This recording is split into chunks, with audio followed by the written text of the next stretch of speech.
हम कभी भी सीमांचल को ना छोड़ने वाले हैं ना भूलने वाले हैं। इस सीमांचल की आवाम ने जो इनकलाब बर्पा किया, इंशाअल्लाह ताला ये इनकलाब उत्तर प्रदेश भी जाएगा। लेकिन मैं तस्लीमुद्दीन को मैंने देखा है कि लालू की आंख में आंख डालकर बात करता था, और मैंने तस्लीमुद्दीन के बेटे को जब देखा तो मेरे आंखों में पानी आया। लालू की आंखों में नहीं, लालू की जूते की तरफ आंख देकर बात कर रहा था।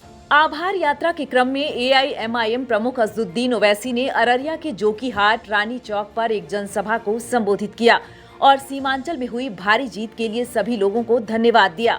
इस दौरान उनके साथ सभी एआईएमआईएम के जीते हुए 5 विधायक और पार्टी के वरिष्ठ कार्यकर्ता मौजूद रहे। मौके पर ओवैसी ने कहा कि इंशाअल्लाह आप लोगों ने जो हमें प्यार दिया है, हम सीमांचल को कभी छोड़ने वाले नहीं हैं और न ही भूलने वाले हैं। उन्होंने कहा कि हमारे 5 विधायक के सहारे बिहार विधानसभा में सीमांचल जिंदाबाद का नारा लगेगा। आप लोगों ने यह साबित कर दिया है कि हम लोग एक साथ मिलकर अगर खड़े हो जाएंगे तो हमें किसी दूसरे की जरूरत नहीं पड़ेगी। वहीं उन्होंने कहा कि बिहार के बाद अब हम यूपी चुनाव भी लड़ेंगे और वहां भी जाएंगे। मैं आपको यकीन दिलाता हूं कि इंशाअल्लाह ताला मजलिस ने हमेशा इस बात का आपसे वादा किया कि हमने बिहार में अपने सियासी सफर का आगाज सीमांचल की सरजमीन से शुरू किया था। हम कभी भी सीमांचल को ना छोड़ने वाले हैं ना भूलने वाले हैं, और अल्लाह सुब्हानहू व तआला जब तक अपने करम और फजल से हम मजलिसी कायदीन को जिंदा रखेगा, इंशाअल्लाह हम अपनी जिंदगी की आखिरी सांस तक सीमांचल के इंसाफ की लड़ाई लड़ते रहेंगे। और आप देखेंगे कि इंशाअल्लाह ताला बिहार की विधानसभा, उसके दरो दीवार सीमांचल जिंदाबाद के नारों से गूंजेगी और सीमांचल के इंसाफ के नारों से गूंजेगी। ये काम आपने हमसे इंशाअल्लाह, अल्लाह ने हमको बहुत बड़ी नेमत से नवाजा है, अल्लाह ने हम पर बहुत बड़ा एहसान किया है। और मैंने आपसे वादा किया था कि 3 और 6 महीने के दरमियान में इंशाअल्लाह मैं भी हर विधानसभा में आऊंगा।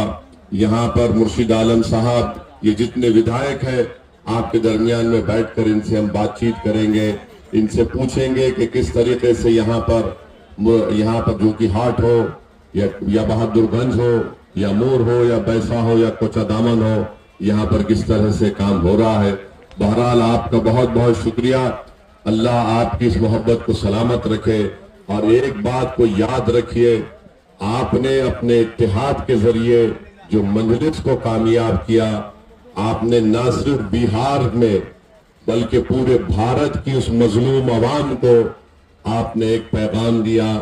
आपने अपने इत्तेहाद से और यहाँ पर मुर्शिद आलम साहब को कामयाब करके आपने मुल्क के उन गरीब मुसलमानों को एक पैगाम दिया कि तुम भी उठ खड़े हो सकते हो अपने इत्तेहाद और अपने वोट की ताकत पर। तुमको किसी गैरों के बैसाखी की जरूरत नहीं है।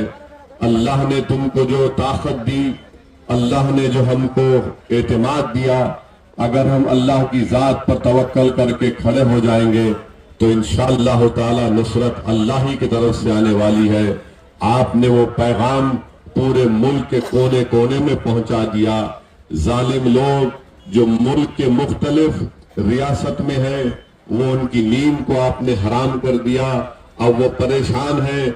इस सीमांचल की आवाम ने जो इनकलाब बर्पा किया, इंशाअल्लाह ताला ये इनकलाब उत्तर प्रदेश भी जाएगा और वहां पर भी गरीब आवाम को इंसाफ दिलाएगा।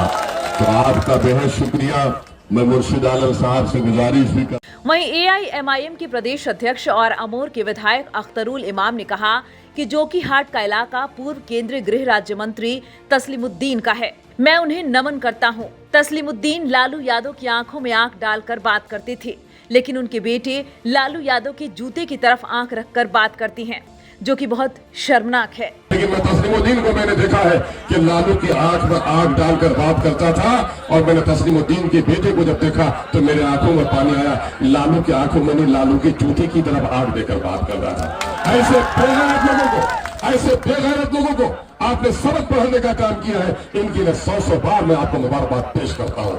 मैं उम्मीद करता हूँ कि जनाब भाई मुर्शिद आलम साहब